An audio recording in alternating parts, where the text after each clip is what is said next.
አሁን የምንመለከተው 2.2 ክላይሜት ታይፕስ ኤንድ ዞን ኦፍ አፍሪካ የሚለውን ኮንሰፕት ይሆናል። ይሄኛውም ቶፒክ ዋና የሚያጠነጥነው አፍሪካ ላይ ያለው የክላይሜት አይነቶች እና ደግሞ አፍሪካ ምን አይነት ዞን ላይ ነው ላይ የምታደርገው ወይ ደግሞ ምን አይነት ዞን ላይ ነው ኤክስፒሪየንስ የተለያዩ የአየር ጸባዮችን ኤክስፒሪየንስ የምታደርገው የሚለውን ኮንሰፕት የምንመለከተው እዚህኛው ቶፒክ ላይ ነው ማለት ነው። ቪዲዮውን ስላቋረጥኩባችሁ በጣም ይቅርታ፣ ግን ይሄን ቻናል እስካሁን ድረስ ሰብስክራይብ አላደረጋችሁ፣ ሰብስክራይብ አድርጉ። ይሄን ቪዲዮንም እስካሁን ላይክ አላደረጋችሁትም፣ ስለዚህ ላይክ አድርጉ አድርጉ እንጂ። እሺ ስላደረጋችሁ እናመሰግናለን። ቀጥታ ወደ ቪዲዮ እንመለስ። The climate of Africa is characterized by range of climate። ስለዚህ አፍሪካ ካራክተራይዝድ የምትደረገው በተለያዩ ሬንጅ ባላቸው ክላይሜቶች ነው። ማለትም ያላት የመልክዓ ምድር አቀማመጥ ያለችበት ዞን አፌክት ስለሚያደርጋት የተለያዩ የአየር የክላይሜት ታይፖችን አፌክት ያደርጋታል ወይ ደግሞ ካራክተራይዝ በማድረግ እነሱን ኤክስፒሪየንስ ታደርጋለች ማለት ነው። ለምሳሌ ልክ እንደ ኢኳቶሪያል ክላይሜት፣ ልክ እንደ ትሮፒካል ዌት ኤንድ ድራይ ክላይሜት፣ ትሮፒካል ሙንሶን ክላይሜት፣ ሰሚ አሪድ ክላይሜት፣ ዴዘርት ክላይሜት ኤንድ ሰብትሮፒካል ሃይላንድ ክላይሜት፣ እነዚህና የመሳሰሉ የተለያዩ ክላይሜት አይነቶችን አፍሪካ ኤክስፒሪየንስ ታደርጋለች ማለት ነው። The climate of Africa is more variable in rainfall amount than in temperature which are constantly high ነው። ይሄም ማለት ነው አፍሪካ ከቴምፕሬቸር ይልቅ የሚያሳስባት የምንድነው የሬንፎል ወይም ደግሞ የዝናብ አይነት ቫሪያብል መሆን ነው። ማለትም የተለያዩ ክላይሜቶች አሉ። እነዚህ ክላይሜቶች እርስ ለእርሳቸው የሚለያዩት በዋነኝነት ባላቸው የቴምፕሬቸር መጠን ሳይሆን ባላቸው የዝናብ መጠን አንጻር ነው። ይሄም እንደሚሆነበት ምክንያት ምንድነው አፍሪካ ካላት የመልክዓ ምድር አቀማመጥ ካለችበት የዞን የክላይሜት ዞን አንጻር የሬንፉሉ ወይም ደግሞ ዝናብ ከቦታ ቦታ ይለያያል። ነገር ግን ቴምፕሬቸር ግን ኦልሞስት ሃይ በሚባል ደረጃ ነው አፍሪካ ላይ ኤክስፒሪየንስ የሚደረገው ማለት ነው። The continent mainly lies within the tropic zone between the Tropic of Cancer and Tropic of Capricorn. Hence it is interesting density of humidity, precipitation intensity which is always high ነው። እንግዲህ ይሄ ማለት ነው ኮንቲኔንታችን ወይም ደግሞ አፍሪካ ላይ የምታደርገው ኢኩዌተር ለሁለት ሰነጥቃትና ሰነጠቃት ሁለቱ ክፍሎቿ በትሮፒካል ካንሰር እና በትሮፒክ ኦፍ ካፕሪኮርን መካከል ነው የሚገኘው። ኦልሞስት የአፍሪካ ሙሉ ቦዲዋ የሚገኘው በትሮፒካል ዞን ነው ማለት ነው። ይህም በትሮፒካል ዞን መሆኑ ደግሞ ምን እንዲኖር አድርጎታል? የሂዩሚዲቲ መጠኑ ዴንሲቲው በጣም ከፍተኛ ነው። በዛ ምክንያት ደግሞ ፕሪሲፒቴሽን ወይም ደግሞ የዝናብ መጠኑም ደግሞ በዛው ልክ በጣም ከፍተኛ ነው ማለት ነው። ስለዚህ አፍሪካ የምትገኘው ሙሉ የአፍሪካ ቦዲ የሚገኘው በትሮፒካል ዞን ውስጥ ነው ማለት ነው። በትሮፒክ ኦፍ ካንሰር እና በትሮፒክ ኦፍ ካፕሪኮርን መካከል ለሚገኘው ኦንሊ ዘ ኖርደስት ሞስት ኤንድ ዘ ሳውዘርን ሞስት ዘ ኮንቲኔንት ሃቭ ሜዲትራኒያን ክላይሜት ነው። ይህም እንግዲህ ምን ማለት ነው?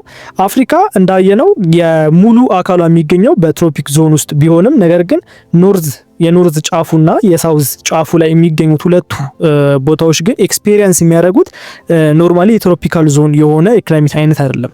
ይህም ምን አይነት ክላይሜት ነው? ሜዲትራኒያን ክላይሜት ይባላል። ኤክስፒሪየንስ የሚያደርጉት ማለት ነው። ይህ ሜዲትራኒያን ክላይሜት የምንለው ታይፕ ኦፍ ክላይሜት ነው እና ይህም የታይፕ ኦፍ ክላይሜት ሆኖ ሁለት አይነት የክላይሜት ዞኖች አሉት። ሰመር እና ዊንተር የሚባሉ የክላይሜት አይነቶች አሉት። ሰመር ማለት ያው በጋ ነው። ዊንተር ማለት ደግሞ ክረምት ነው። ሰመር ላይ ደረቅ ነው፣ ሆት ነው፣ በጣም ይሞቃል፣ ደረቅ ነው፣ ምንም አይነት ዝናብ አይኖርም። ዊንተር ላይ ሲሆን ግን ዝናብ ይኖራል፣ በዛውም እርጥበታማ ነው ማለት ነው። ስለዚህ ሜዲትራኒያን ክላይሜት ከሌሎቹ ክላይሜቶች ለየት የሚያደርገው አፍሪካ ውስጥ ካሉ ክላይሜቶች ሜዲትራኒያን ክላይሜት ለየት የሚያደርገው ነገር ምንድነው? ኦልሞስት በአመት ውስጥ 12 ወር ቢኖር ከ12 ወር ውስጥ መካከል 6 ወር ይዘንባል፣ 6 ወር ፀሐይ ይሆናል ማለት ነው። ሜዲትራኒያን ክላይሜት የሚለየው ከሌሎቹ በዚህ ምክንያት ነው። እንደዚህ አይነት የክላይሜት ጸባይ ሌሎቹ አያዩም። ኦልሞስት ቢያንስ ከ6 ወር በላይ የሆነ ዝናብ ያጋጥማቸዋል ማለት ነው። ኢትስ ኦከር ኦንሊ ኢን ፊው ፕሌስ ኢን ዘ ወርልድ ነው። በዓለም አይደለም በአፍሪካ በዓለማችን ላይ ራሱ ይሄንን የዚህ አይነት የአየር ጸባይ የሚያስተናግዱ በጣም ውስን የሆኑ ሀገራቶች ናቸው። ለምሳሌ በአፍሪካ ኖርዘርን ሞስት የሚባሉት ለምሳሌ እንደ ሞሮኮ፣ አልጄሪያ፣ ታንዛኒያ፣ ኢጂፕት እንደዚህ የመሳሰሉ ሀገራቶች የዚህን አይነት የአየር ጸባይ ሲያስተናግዱ በኖርዝ ፓርት ያሉት፣ ሳውዘርን ሞስት የሚባሉት አፍሪካ ሀገራቶች ደግሞ ሳውዝ አፍሪካ ላይ ኬፕ ሪጅን ይሄ ኬፕ ሪጅኖች ብቻ ነው ከሳውዝ አፍሪካ ላይ ደግሞ ይሄንን የአየር ጸባይ የሚያስተናግዱት። ለምሳሌ በሳውዘርን ፓርት ከሳውዝ አፍሪካ ውጪ የትኛውም የአፍሪካ ክፍል ሜዲትራኒያን ክላይሜት አያስተናግድም ማለት ነው። ያው ሜዲትራኒያን ክላይሜት ለምን ተባለ ሲባል ኦልሞስት ዜር ኢዝ ሜዲትራኒያን ኦሽን አይደለም በሳውዘርን ፓርት ኦፍ አፍሪካ። ስለዚህ እዛ ኦሽን አካባቢ ያላቸው የክላይሜት ዞን ሲጠና 6 ወር ክረምት ነው፣ 6 ወር ደግሞ በጋ ነው። ኢጣሊም እነዚህ በዛ አካባቢ ቅርብ ያሉ እነ ስፔንም ቢሆን እነዚህ አይነት የአየር ጸባይ ነው የሚያስተናግዱት። ስለዚህ ይህም ደግሞ ስሙ የመጣው ከምንድን ነው? ከሜዲተራኒያን ባህር። ሜዲተራኒያን አካባቢ ያሉ ባህር አካባቢ ያሉ ሀገራቶች የሚያስተናግዱት የአየር ጸባይ ሜዲተራኒያን ክላይሜት ይባላል። ነገር ግን በሳውዘርን ፓርት ብቻ ሳይሆን ሳውዝ አፍሪካም ሰም ፓርት ኦፍ ሳውዝ አፍሪካም ኬፕ ሪጅ የሚባሉት ለምሳሌ ኬፕ ታውን ማለት ነው እንደዚህ አይነት የአየር ጸባይ ታስተናግዳለች ማለት ነው። the equator runs through the middle of Africa as do the tropic of Cancer and the tropic of Capricorn making Africa the most tropical of the continent ነው። እንግዲህ ምን ማለት ነው? ቅድም እንዳወራ ነው the equator ላይኑ ይሄ 0 ዲግሪ ያለው ላይን የሚያልፈው አፍሪካ መሃል ለመሃል ለሁለት ሰንጥቆ ነው። ስለዚህ አፍሪካ መሃል ለመሃል ሰንጥቆ ስንል ኖርማሊ አፍሪካ መሃል በመሃል በሚሰነጥቅበት ሰዓት ላይ ሁለት አይነት ሪጅኖች ይፈጥራል። ሳውዘርን ሂሚስፌር እና ኖርዘርን ሂሚስፌር ማለት ነው። የሰሜን ዋልታና የደቡብ ዋልታ የምንለው ማለት ነው። ሁለቱን መፍጠር ይችላል። ስለዚህ ሁለቱን በሚፈጥርበት ሰዓት ላይ አፍሪካ መሃል ለመሃል እኩል ስለሚሰነጥቃት ሲሜትሪ ታደርጋለች ወይም ደግሞ መታጠፍ ትችላለች ነው። አፍሪካ ፖዚሽን ኢዝ ሪላቲቭሊ ዩኒክ ኢን ዘ ሴንስ ኦፍ ዳት ኢት ኢዝ ኦልሞስት ሚረር ኢሜጅ ክላይሜት ዞን ነው የሚያጋጥማት በኖርዝ እና በሳውዝ ኦፍ ዘ ኢኩዌተር ነው ማለት ነው። ይህም ደግሞ ምን ማለት ነው? አሁን ለምሳሌ አንድ ልሙጥ ወረቀት ወይም ደግሞ ኤ4 ፔፐር ለሁለት እኩል ብናጥፈው ጫፉና ጫፉ ስናገናኘው ኦልሞስት ሙሉ ቦዲው ይገናኛል አይደለም? ስለዚህ እኩል የሆነ ቦዲ ይኖረዋል። ይህም ደግሞ ከወረቀት ወደ አፍሪካ ስናመጣው አፍሪካን መሀል ለመሀል ኢኩዌተር ይሰነጥቃትና ከሰነጥቃት በኋላ እኩል ለእኩል የአፍሪካን ካርታ አምጥተን በምናጥፍበት ሰዓት ላይ የታጠፉበት ቦታዎች በሙሉ የሚገናኙበት ቦታዎች ተመሳሳይ የሆነ ክላይሜት ዞን ያንጸባርቃሉ። ለምሳሌ ቀደም እያወራን በነበረው ለምሳሌ ወደ ሜዲትራኒያን ክላይሜት በምንመለስበት ሰዓት ላይ ሜዲትራኒያን ክላይሜትን የሚያስተናግዱት ወይ ደግሞ ኤክስፒሪየንስ የሚያደርጉት ሁለት ቦታዎች ነው ብለናል። በአፍሪካ ላይ ኖርዘስት ሞስት የሚባሉትና ሳውዘርን ሞስት የሚባሉት የአፍሪካ ፕሌሶች ለምሳሌ ኖርዘስት ሞስት የምንላቸው ሞሮኮ፣ አልጄሪያ፣ ታንዛኒያ፣ ኢጂፕት ነው። አሁን እነዚህን ቦታዎች ብንመለከታቸው በአፍሪካ ላይ በሰሜን ዋልታ በኩል የሚገኙ የአፍሪካ ሀገራቶች ናቸው።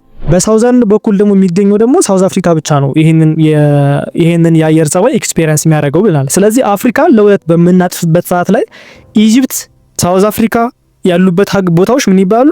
ይገናኛሉ ማለት ነው። ሳውዝ አፍሪካ በቤት ነው፣ ደቡብ ዋልታ ነው። ኢጂፕት ደግሞ ሰሜን ዋልታ ነው። ስለዚህ አፍሪካ ለሁለት እጥፍ በምናደርግበት ሰዓት ላይ ሰሜን ዋልታውና ደቡብ ዋልታው ይገናኛል። ስለዚህ ሰሜን ዋልታና በደቡብ ዋልታ በኩል የሚያዩት ኤክስፒሪየንስ የሚያደርጉት የቴምፕሬቸር አይነት አንድ አይነት ነው ማለት ነው። ለዛ ነው አፍሪካ አቀማመጧ ከሁሉም አህጉራቶች ፖዚሽኗ ዩኒክ ነው የሚባለው። ግን ኮንሲደርድ ኢን ዲቴል ዘ ሙቭመንት ኦፍ ኤር ማስ ኤንድ their effect provide bias for division of continent into 9 climate region። ስለዚህ አሁን በአፍሪካ ላይ የተለያዩ የአየር ጸባዮች አሉ ብለናል። ይህም ደግሞ ካላት ዞን ካላት የመልክዓ ምድር አቀማመጥ አንፃር የተለያዩ የአፍሪካ ላይ የተለያዩ ክላይሜቶችን ኤክስፒሪየንስ ይደረጋል ብለናል።